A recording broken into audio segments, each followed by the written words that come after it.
Pois é, bom dia para você que acompanha o Manhã da Piedade. Agora é comigo, a Cirantão. Pois é, nós hoje vamos falar com Braulio Lara, que é presidente da Associação do Bairro Buritis. Para a gente falar com Braulio, nós vamos lembrar aqui algumas coisas da cidade de Belo Horizonte.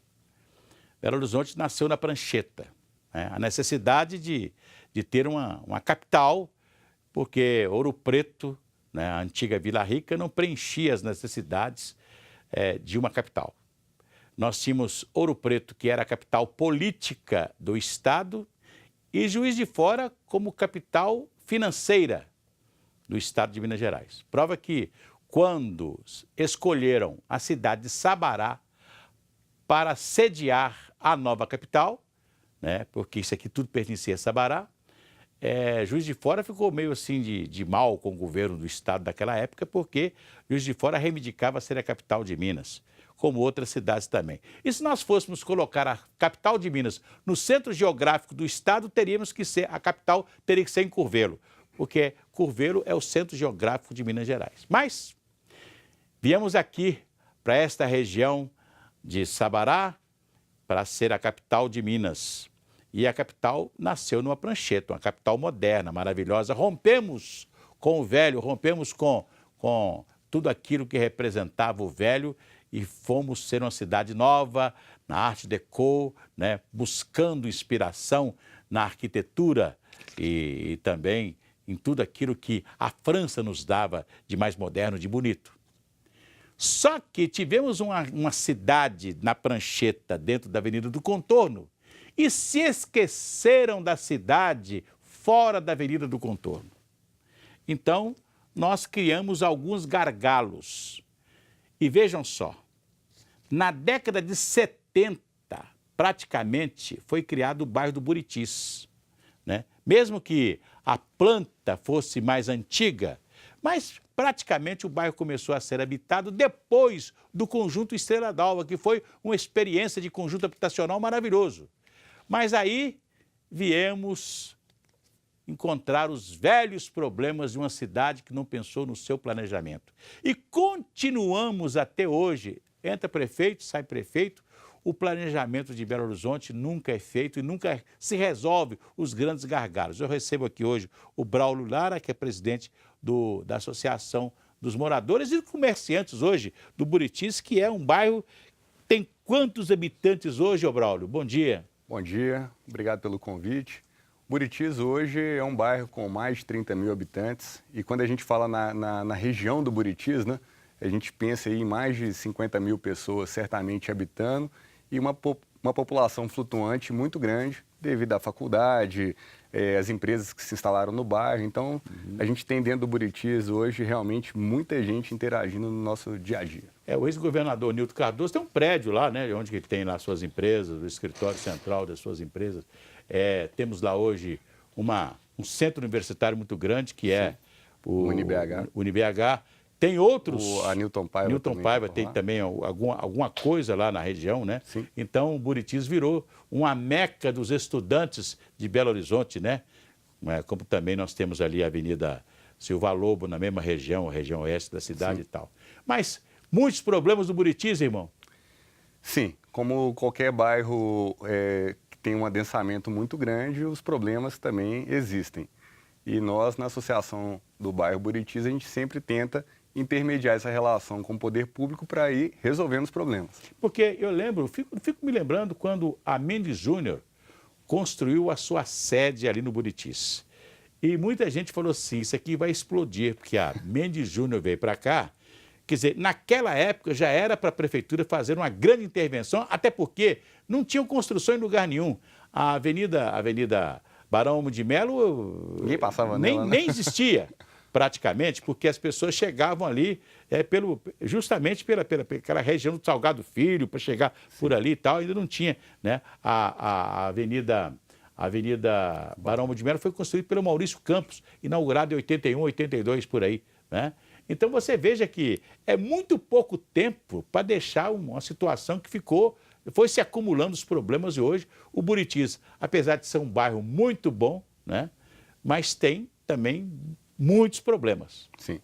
É um bairro excelente, é um bairro que conseguiu, nesse crescimento, trazer não só a linha dos moradores, a linha residencial, como também a linha de comércio. Então, hoje, quem é morador do Buritis, de certa forma, está muito bem servido, né, de serviços, estrutura, para se viver no bairro.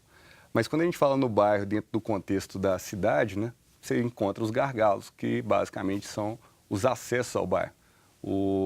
Conforme o senhor mesmo disse, a Barão Homem de Melo e a Raja são as duas principais avenidas que dão acesso ao Buritis, e as duas praticamente dão acesso ao Buritis no ponto onde as duas se encontram.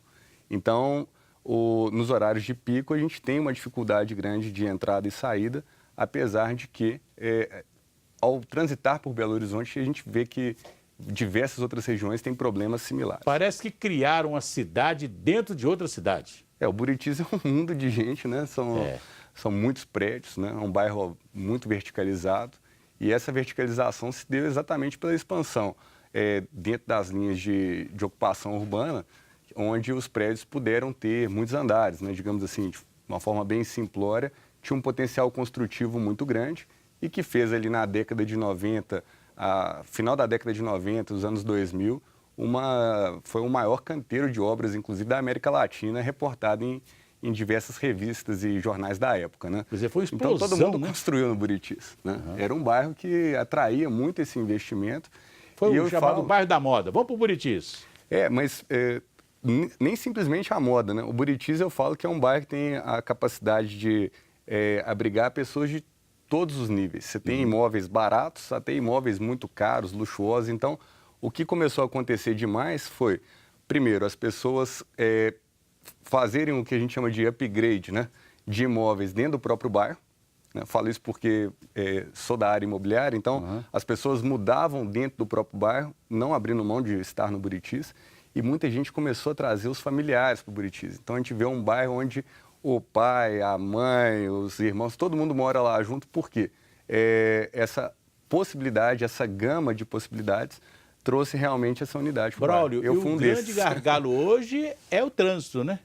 O trânsito é um problema sério porque, conforme a gente comentou, a entrada e a saída do bairro ela é reduzida. Então, o que a gente precisa e o que nós buscamos enquanto associação de bairro é de realmente chamar a atenção ao poder público, né, prefeitura, para que esses investimentos sejam realmente executados no bairro para corrigir a defasagem que ficou na história.